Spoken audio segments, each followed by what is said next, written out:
Good morning, YouTube, and welcome to the very first episode of season 4 of the Bike and Bird build series, the Fat Bob build series.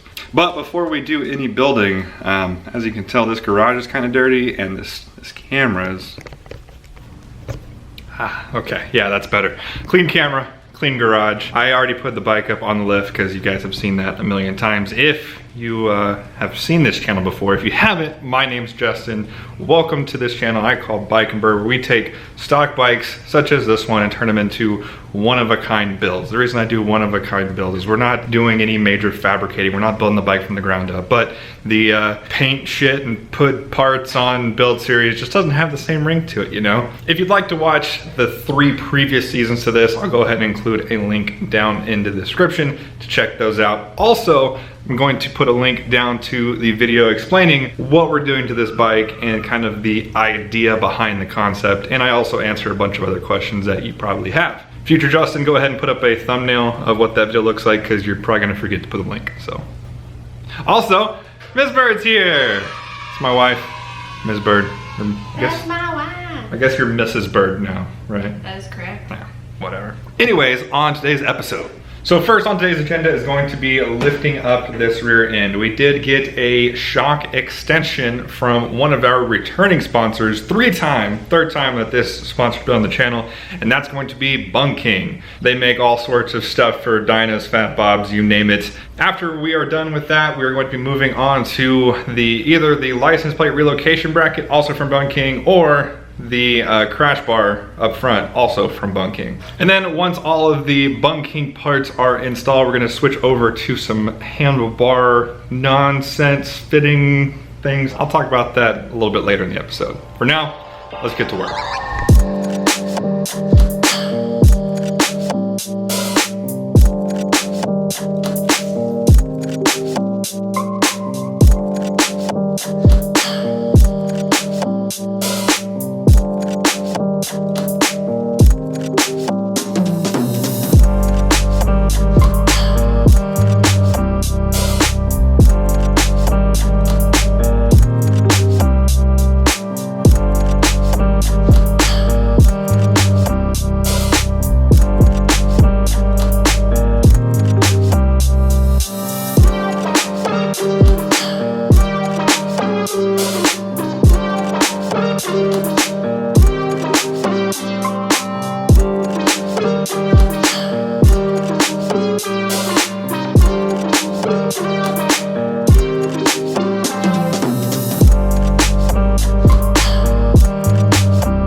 All right, quick update. The shock is out, and I really hope that the research and development that went into this shock was worth it, because holy hell is that a lot more difficult than taking shocks off of a dyno or a Sportster. You know the saying that, well, I don't know if you know the saying, but there's a saying that an engineer will crawl over a sea of 600 beautiful women to f*** a mechanic, and that was a very true statement for that job.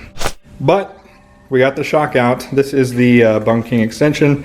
As you can see, this will just be replacing that right there. But that means that this spring has to be compressed. Now, if you've never compressed a spring before, imagine playing like Jack in the Box, but instead of just getting scared, you could potentially end up in the hospital and or die. Spring compression is not something to jack around with. It's not as big of a deal with motorcycles, but it's still a lot of pressure under, you know, tension basically, because you have to compress the spring, do whatever you need to do, and then uncompress it. And if anything breaks or slips or anything like that, all that pressure just blows up. Also, you have to have a special set of tools, which I do not have, but do you know who does? Super Dave. Super Dave is a local Harley mechanic here at Extreme Power Sports in San Antonio. He's the guy that we come to basically do all the stuff that we can't, whether it's lack of tools or lack of skills. Oh, Super Dave! What's up? Goddamn broken down Harleys. Yeah. Keeping you employed, huh? I don't mean to shock you. This is just shocking. Don't worry, guys. We'll stick to our day jobs.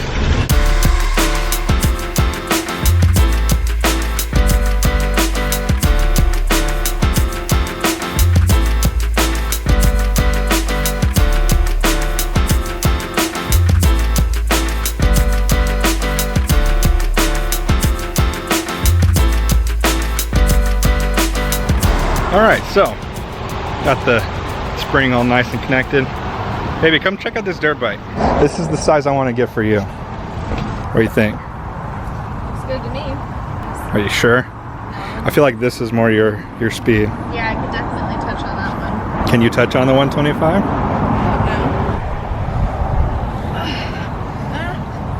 Still tiptoeing. Yeah, but that's on a dirt bike you want to be tiptoeing. Oh yeah, that's the move right there. That's the one? That's the one.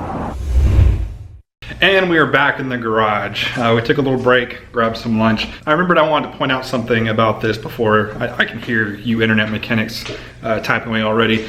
No, we were not using that spring compressor properly. The reason being is because there's not a lot of room. I'll put this next to my head so you can kind of see it in comparison. There's not a lot of room on this spring to get the adapters and stuff around it, and the spring is really thick, so we weren't able to get both of the clips on the spring, so we ran basically just a rod through one of the bottom eyelets and used that. So technically not the proper way to use it, but got the job done. So that's kind of how we roll here. It doesn't always have to be perfect as long as it gets the job done. And now we're going to pretty much do everything in reverse.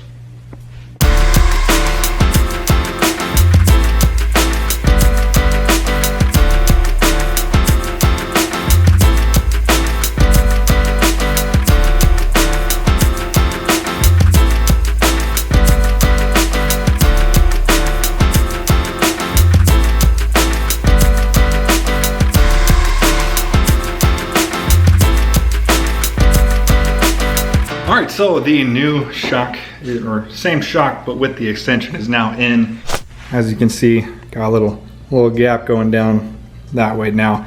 Now I know I said I was going to move on to the crash guard, but actually a slight change of plans. After I realized that, I already knew that, but once I saw it on the bike, it made me realize that the crash guard uses these bolts that hold the controls on. And I'm probably going to be changing out the controls, and those holes are notorious for stripping out, and I don't want to put any more stress on those threads than I have to. So essentially what that means is I'm going to wait until I swap the controls to put that crash guard on. It just makes more sense that way, and that should be the only time I'm touching those bolts. So what that means is we're going to skip that and move on to the tail light / license plate bracket. All right, let's get to work.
quick update. This is a completely new platform for me, so learning how these bikes go together is, I would say the Softail is quite a bit different than any other model I've worked on. So I'll just show what we got going on. All right, so here's the current situation. It looks a lot worse than it actually is. Yeah, I did scratch the shit out of my paint here though, but no big worry. This is getting paint anyways, but be careful if you're doing this job and you care about your paint, because that was super easy to do. I was just taking off one bolt in the wrong order or something like that. But issue we have now with the taillights is I knew that this was gonna be off once we took the license plate off. Basically the same exact thing we had happen with the Dyna. We've got a little gap here that's causing that to not sit flush with that, which is fine. I meant to get this piece, and honestly, it just slipped my mind. I forgot. I'm not too worried about having to do the job again. We're gonna have to take it off anyways to get those parts powder coated, so it's gonna have to come off again anyways. I was planning on getting the part at that point, but I can't unless, hold on, we're gonna have to jerry rig it. Reason being is because the bolt is so long, I don't know if you can see it back here, it's actually pushing this socket to the side. It's not letting this sit flush in there. So the thing I'm gonna do is just put a spacer here. It's gonna be ugly, it's gonna be ghetto, but like I said, it's temporary, but it should kick that bolt out enough to, one, keep the taillights kind of centered. I'm keeping the taillights now, even though I'm adding a third here. I'm just gonna kind of see how I feel about that. Those might be coming off entirely. I don't know, we'll see. I'm just kind of rolling with this one, but for the time being, we're gonna have to get this one kicked out in order to have taillights here at all for now. So, to the parts bin to look for a spacer.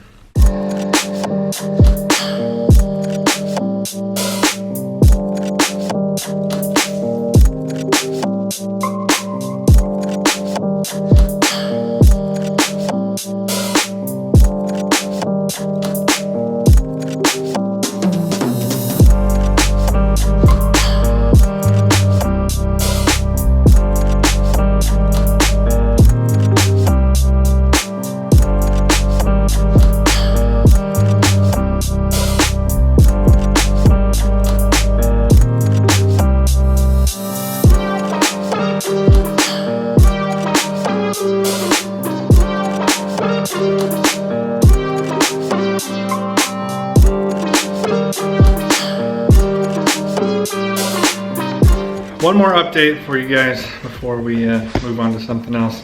Got the bracket on. This turned out to be a little bit more difficult just because I was having a hard time getting things lined up, and it's one of those things that you move one thing and everything else gets out of place. So a little bit tedious, but a pretty simple job nonetheless. Now, what we're going to focus on is repinning the stuff from the turn signals that we had to disconnect, and then getting all of the wires hooked up for the chrome glow brake light. I was worried I wasn't gonna have enough room once we put this on, because this runs on the very inner edge of the rear fender, but I think it's gonna be pretty perfect. I think I've got just enough space above the license plate light to squeeze this in there. Hopefully everything goes all right, but you know how it is with wiring and me in general, so we'll see.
the rear part of the bike is completely done and tucked away.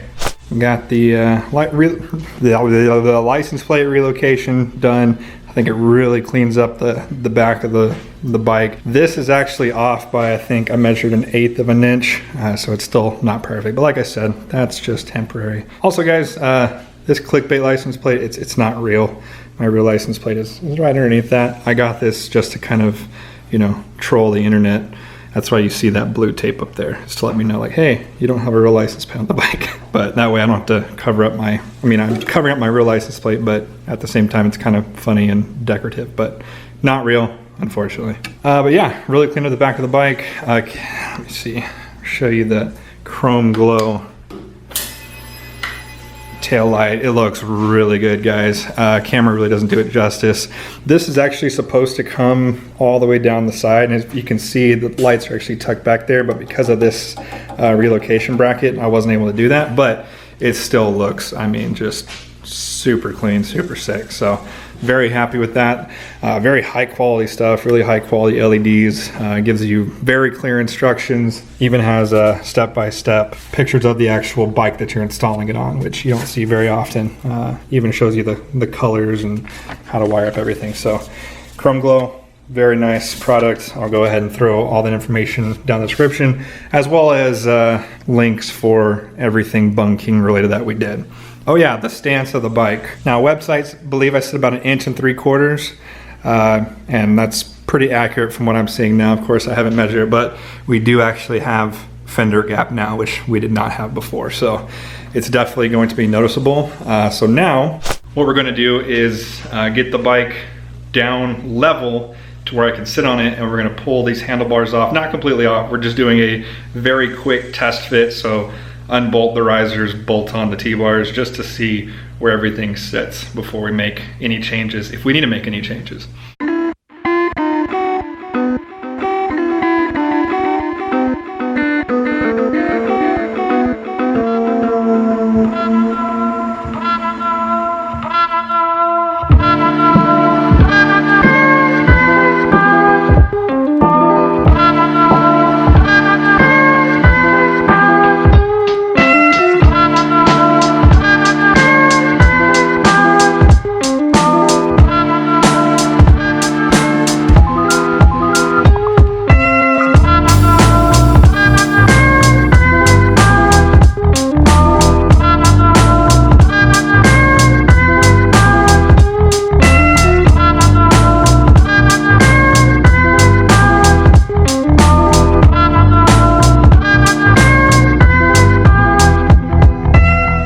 Guys, so there you have it. There is the Chubby Shuttle as she sits currently. Like I said in some of my other videos, in case you didn't watch it, this season's build series is going to be a little bit different than previously. So this one's probably a little bit short for you guys, a little bit uneventful, and I apologize for that. But the reason I'm doing that is so I can focus more on the detailed videos. So everything that you saw me put on today, I'm doing a step-by-step how-to video for. That should be coming out the same day as the build series if I get them done in time. If not, they'll be out very shortly after the build series is. So if you want to see more in-depth, more educational stuff, go ahead and check out those videos if they're out. If not, wait a couple days and they will be out. I'm so dehydrated. By the way, guys, this is what we were dealing with. I know it seems like I'm just crying. 89 degrees when you're inside with no breeze or anything. That's fucking hot. And we're just getting started in summer, so gonna keep getting worse from here on out. But one more thing before we go. If you are not a member of the Patreon family, I highly suggest you go and check it out. We do giveaways every single month, behind the scenes access, all kinds of goodies. So if you're interested in that, link down in the description. Other than that, if you like this video, go ahead and hit that like button. If you haven't already, go ahead and punch that subscribe button. And as always, thank you for watching. I'll see you guys next time.